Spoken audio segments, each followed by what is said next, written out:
All right, it's the news for the hour. Oh, Cowboys, Jerry Wayne and things leaked the draft board. Let me put it like this. We have both of them. This was printed 3 days ago below him. Both of those players are below him. Can you see that? Don't show him that. I'm not going to show him.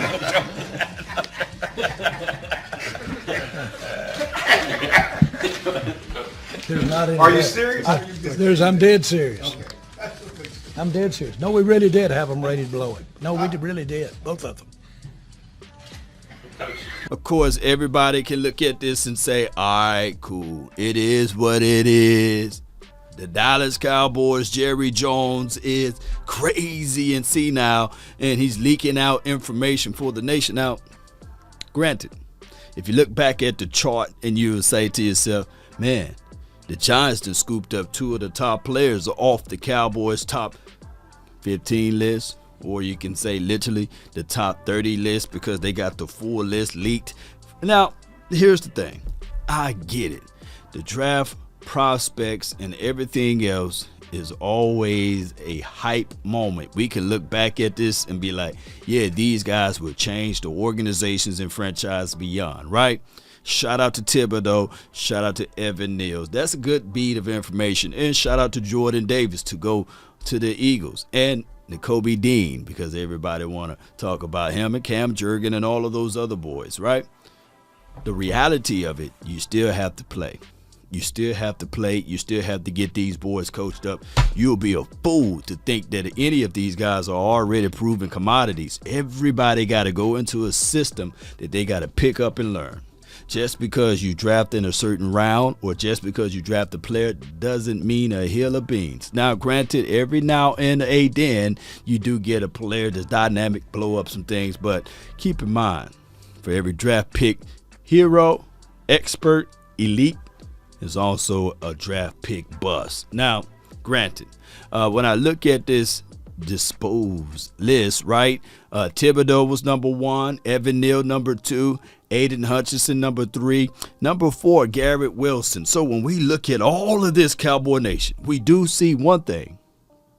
The psychology and the mental mindset of the Cowboys organization and franchise on how they rate their players and how they give out rankings according to their draft board. Now, with the 16th player on their board is Tyler Smith.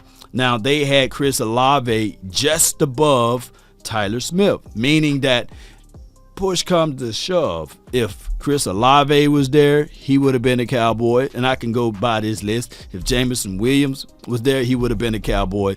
And they passed on Lewis, though. That means that they didn't stay true to their board, right? I think Lewis was still available at the time, but that's the story of a different day. Charles Cross, he would have been the Cowboys. Jordan Davis, Drake London, Akeem, Kyle Hamilton, Derek Stingley, Ahmad Gardner, Garrett Wilson. So all of those boys would have been a Dallas Cowboys if they made it to the 24th spot. See how far this rabbit hole goes? This is a deep rabbit hole. But I come here to tell y'all beautiful people, I'm okay with what we got. I'm flat out okay with what we got with Tyler Smith.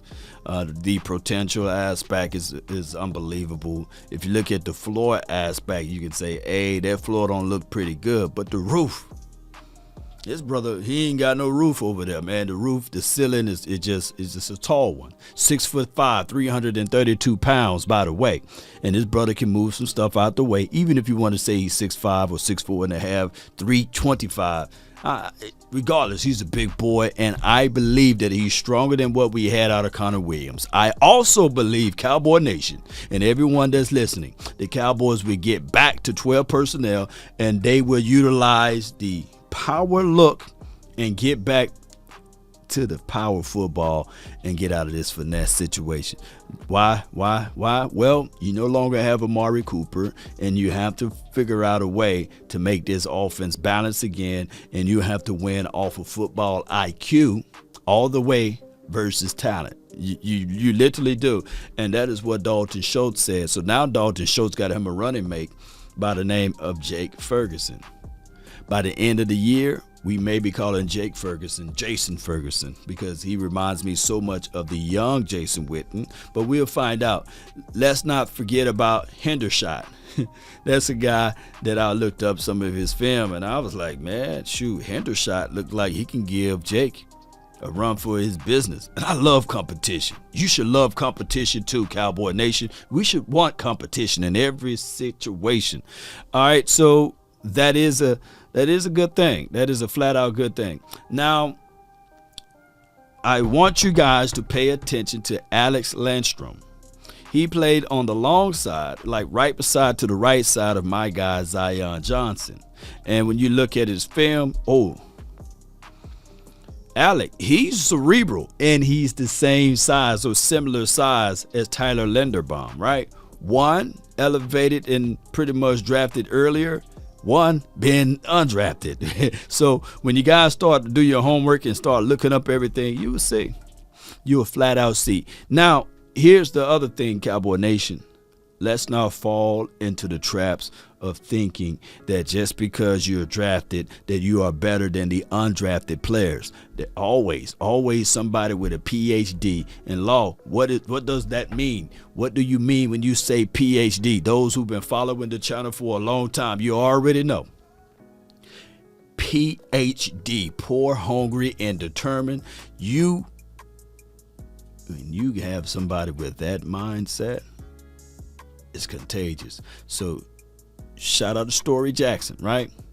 And there are more and more guys that you just don't see yet that's willing to step it up and willing to showcase their talent. Now, Mika Tafua, now he can hit. He got some good range about himself. He's another linebacker, so don't sleep on him as well. We'll be looking at all of these guys, especially during the off season. There will be a lot of competition during this off season. Don't fall into the traps of who leaked out what, because there will always be somebody that goes under the radar that can all of a sudden you look up and say, hey, Tafo or Marquise Bell, a LaKendrick, hey, it could be anybody.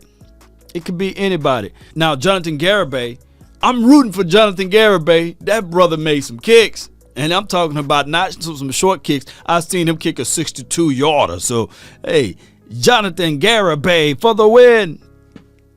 That's who I'm rooting for this offseason as well. Post me your thoughts. Post me your concerns. Shout out to Dennis Houston.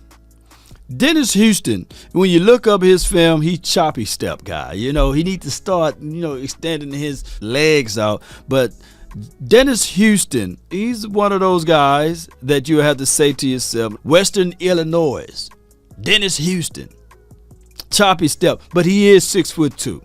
He is quick. Yards after catch, he tend to get around and get those edges. And on top of that, in Western Illinois, he was the reverse sweep guy. So let's see if we bring that back into the arsenal as it relates to the Cowboys attack.